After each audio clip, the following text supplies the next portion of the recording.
Hello, PAX East Curators. My name is Matt, and I'm here to talk about my game, Protect Larry. Protect Larry is a large battle game that allows users to control their units from above like this, or if they want to, they can get their hands dirty.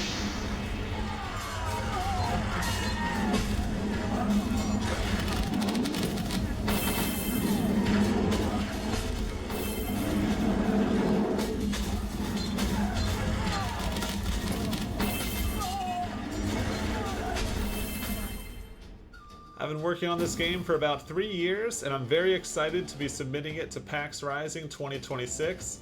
I'm going to be honest, this video is going to be a little choppy. I've been really pushing it to the end because I wanted to make it as good as I possibly could. So I'm going to be talking about the campaign right after this, which is going to be a little boring, but I want to show you there's more depth to this than just instant battles. And then I'll talk about the custom battle game, the custom battle mechanic that'll allow people on the showroom floor, hopefully, to set up some really cool chaotic scenes. Also, if you look for this game, I think the Steam is still putting it as Protect Pine Valley, but I am in the middle of changing it to Protect Larry. Basically, there's a magical duck named Larry that is needed to protect Pine Valley. Now that I've confused you, let's get going. This is the main menu. Let's get poppin'. So we're gonna go into the campaign first. And it's going to kick us off. This is the beginning of the campaign.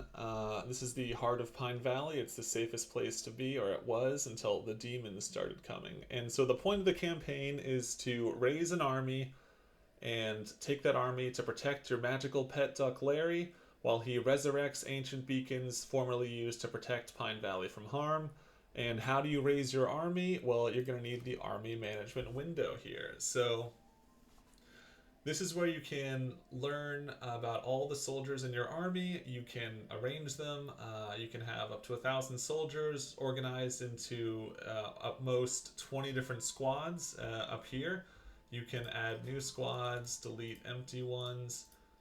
You can rearrange them, however makes most sense to you. Each of these logos, you can change whatever you want.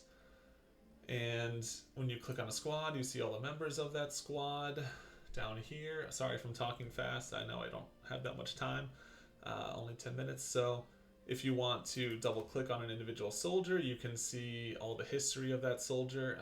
You can see all the medals they've won in battle, like double kills, triple kills, stuff like that.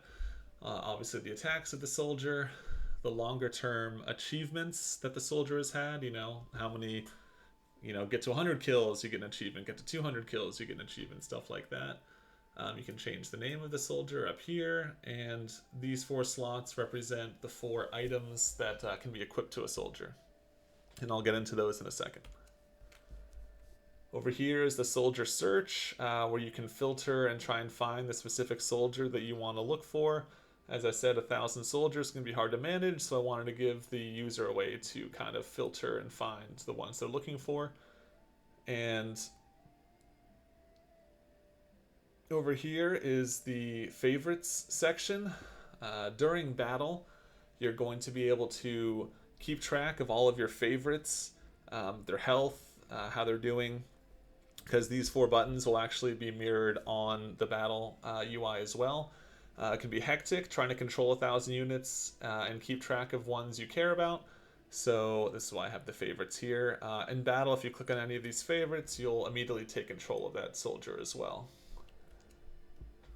All right, and over here, you have items. The blinking indicators indicate that all of these items are unequipped, and I forgot that I gave myself so many nice items like these dragons. There are 3 types of items. There are weapons, which can be actually equipped to soldiers and replace their current weapon. There are companions, like these dragons, which you can equip to soldiers, and they'll fly around and fight with the soldier in battle. The companions are invincible, but they'll disappear in battle when your soldier falls. But just for that battle, they'll still be in your inventory. And the 3rd type of item is a trinket, which is essentially just a buff. You apply a trinket, and that soldier will then have a buff. So if there's a necklace of strength, that soldier will then be stronger while wearing that item. All right, so let's go over here and get in a fight. And I'll speed it up. So here's the pre-battle screen. There can be multiple multiple people in a battle besides you and your enemy, but this one is just a one-on-one. If there are more, they'll, be shown below over here. And let's kind of kick things off.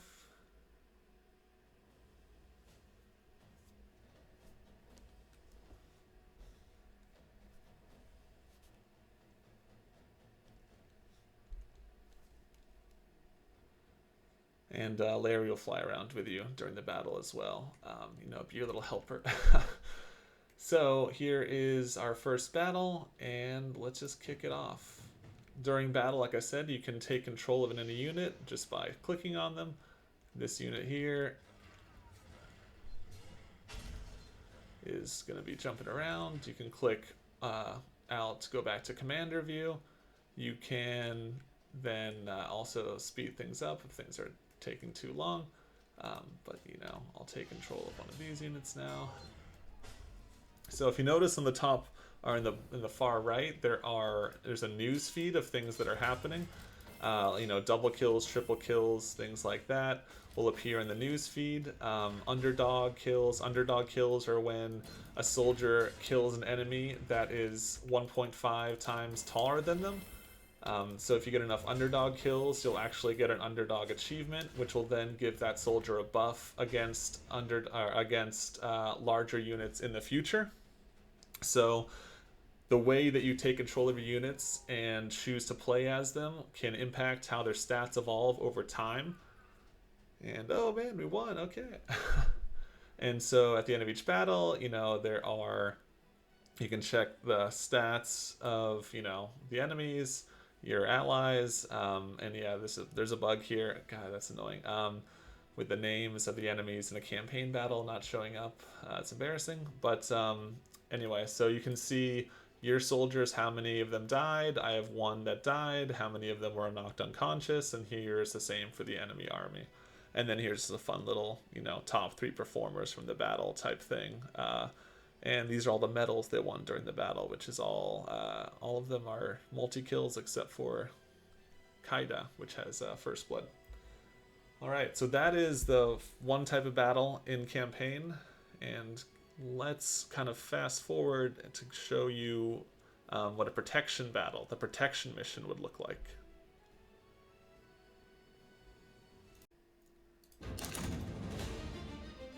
Alright, so this is a protection battle, or a protection mission. Larry is going to park himself down here and try and stay alive as this progress bar fills, and you have to protect him. And there are other things like these 2 towers here are going to be there to assist you, because usually in the battle there'll be a lot more enemies than, you'll be able to handle on your own, especially with the long-term effects of a unit dying. So yeah, let's set up our units here. I'm not a very strategic guy, just showing the movement here. And yeah, I don't know, let's kick things off. Alright, Larry, go do your thing. So as you can see, indicators will come up when new enemies spawn or when they're off screen, because enemies can happen anywhere. It's not the typical battle where there's a front line, so I wanted the player to be able to, see when enemies were around. And I don't want to spend too much time here because I want to show the custom battle part. I know I only have a short amount of time, so this is the protection mission, and oh yeah, good luck, Larry. Hope you're able to get that beacon lit.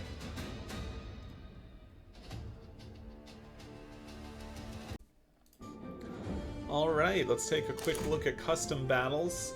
So you can set up a battle between 2 armies, change the environment. So right now we're in the meadows, we can be in the desert, we can be in the snow mountains, we can change the time of day, we can even impact the weather. Possibilities are endless. One of my favorites is actually afternoon rainy with some rain. I just think it looks really cool. But alright, let's see, is there anything else before I run out of time? Yes, so, this army of mushroom soldiers might not be that good on their own, but what if I give them 2 dragon companions and a thunder hammer, which means that they have a jumping ability like the rabbits do. And so just picture a battle where all 100 of these soldiers now are jumping through the air with dragons fighting all these demons. I think it would be a fair fight then. I'm just saying, you know, I think it would look really cool at the PAX show floor. You know, who knows what we can come up with. Some cool, chaotic scenes. So, yeah, that's it. Thank you so much for listening to my presentation. I think I am out of time, but I really hope to hear from you in the future. PAX is awesome, and it would be awesome to be able to present there. Thank you.